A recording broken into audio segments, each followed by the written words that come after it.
حضرت ابو ہریرہ روایت کرتے ہیں حضور سے صلی اللہ علیہ وسلم، اور حضور نے فرمایا کہ اللہ تعالیٰ نے کہا ہے، حدیث قدسی کئی دفعہ بیان کر چکا ہوں، کیا کہا ہے؟ من عادی لی ولیا فقد آذنتہ بالحرب، جس شخص نے میرے کسی ولی کے ساتھ دشمنی رکھی تو اس کے لیے میری جانب سے اعلان جنگ ہے۔ اب یہاں سوال پیدا ہوتا ہے کہ ولی کہتے کسے؟ ہمارے ہاں علم اولیاء اللہ اس معنی میں تو بہت مستعمل ہے، اولیاء اللہ، ایک ولی ہوتے کون ہیں؟ اس کے بارے میں ظاہر بات ہے کہ مختلف تصورات لوگوں کے ذہنوں میں ہیں۔ ولی وہی ہوتا ہے جس سے کچھ خارق عادات باتیں ظاہر ہو جائیں، کرامات ظاہر ہوں، جو کچھ غیب کی باتیں بھی بتا دے، مستقبل کی باتیں بھی بتا دے، بہرحال اس کی زندگی میں شریعت کی بھی پیروی موجود ہو، نظر آ رہی ہو، اس کا لباس، اس کی وضاحت وہ بھی سنت کے بہت قریب ہو۔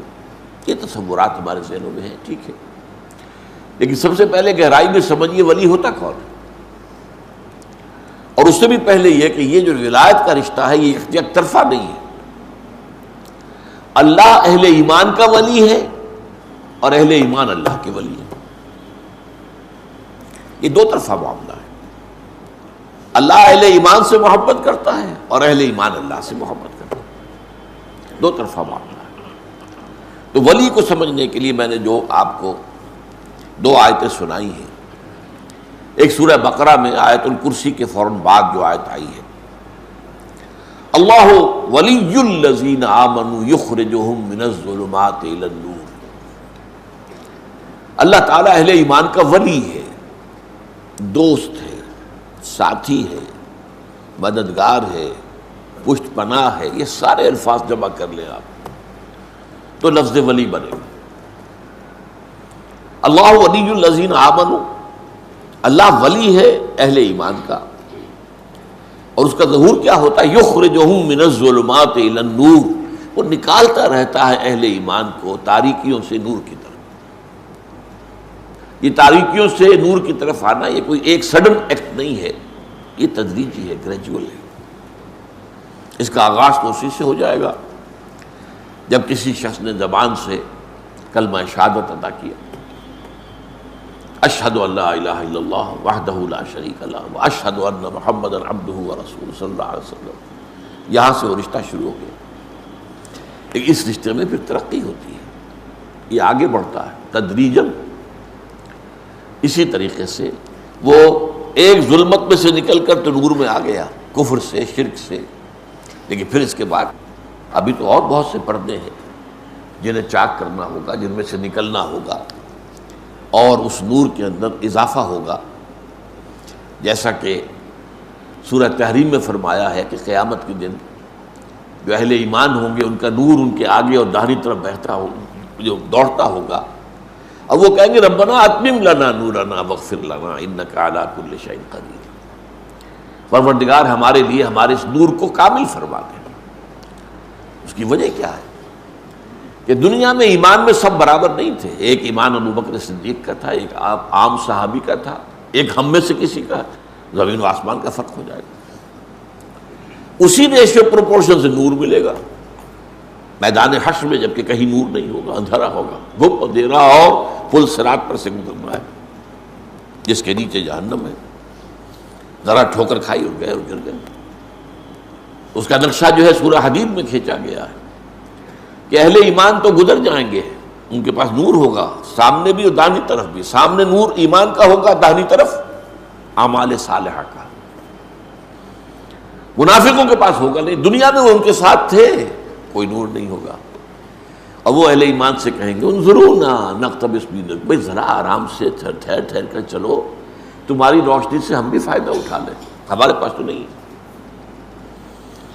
اس نور کے بارے میں آتا ہے کہ کسی کو تو اتنا ہوگا کہ مدینہ منورہ سے صنعاء تک اس کی روشنی چلی جائے، اور کسی کا نور اتنا ہوگا کہ صرف اس کے قدموں کے آگے روشنی ہو جائے گی۔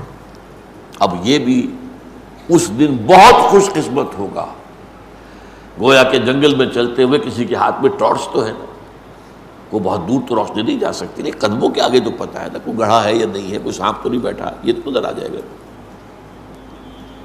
تو اس کا دوسرا پہلو جو ہے بیان کیا گیا، جن کے پاس کم نور ہوگا وہ اس پر اللہ سے دعا کریں گے کہ پروردگار ربنا اتمم لنا نورنا واغفر لنا، ہمارے کچھ گناہوں کی وجہ سے ہمارا نور مدھم ہے، تو ہمیں بخش دے، مغفرت فرما دے اور ہمارے نور کی تکمیل کر دے۔ تو اللہ ولی الذین آمنوا یخرجہم من الظلمات الی النور۔ اب اس کا دوسرا رخ آ رہا ہے، یہ سورہ یونس کی آیت ہے جو بہت عام وعظوں میں، تقریروں میں، عوامی جلسوں میں بہت پڑھی جاتی ہے۔ الا ان اولیاء اللہ لا خوف علیہم ولا هم یحزنون الذین آمنوا وکانوا یتقون لهم البشرى فی الحیاۃ الدنیا والآخرہ لا تبدیل لخلق اللہ ذالک هو الفوز العظیم۔ آگاہ ہو جاؤ، اللہ کے اولیاء، اللہ کے ولی جو ہیں ان کے لیے کوئی خوف نہیں ہے، نہ کوئی حزن ہے۔ لہم البشریٰ فی الحیات الدنیا الذین آمنوا وکانوا یتقون، اور یہ کون ہے جو ایمان لائے اور پھر تقوی کی روش پر گامزن رہے۔ لہم البشریٰ فی الحیات الدنیا والآخرہ، ان کے لیے بشارتیں ہیں دنیا کی زندگی میں بھی اور آخرت میں بھی۔ لا تبدیل لخلق اللہ، یہ اللہ تعالیٰ کی تقدیر ہے، اس کی خلق کی ہے اسی اصول پر۔ ذالک هو الفوز العظیم، اور یہ مقام جس کو حاصل ہو گیا تو یہ بہت بڑی کامیابی۔ اب اس کا تجزیہ کیجیے، یعنی ولی کون ہے اس کو ڈیفائن کر دیا۔ الذین آمنوا وکانوا یتقون، وہ لوگ جو ایمان لائے اور انہوں نے تقوی کی روش اختیار کی۔ ایمان لائے کا مطلب ابھی میں نے بیان کیا، پہلا قدم تو ہو گیا شہادت، وربل اٹیسٹیشن، دوسرا قدم دل میں یقین پیدا ہو جانا۔ وَلَمَّا يَدْخُلِ الْإِيمَانُ فِي قُلُوبِكُمْ، بہت مرتبہ یہ آیت آئی ہے سورہ حجرات کی میرے بیان میں۔ ابھی تک ایمان تمہارے دلوں میں داخل نہیں ہوا، یہ بدو دعویٰ تو کر رہے ہیں لیکن یہ اسلام لائے ہیں، ایمان ابھی نہیں لائے۔ ایمان تو تب ہوگا جب کہ دل کے اندر یقین پیدا ہو۔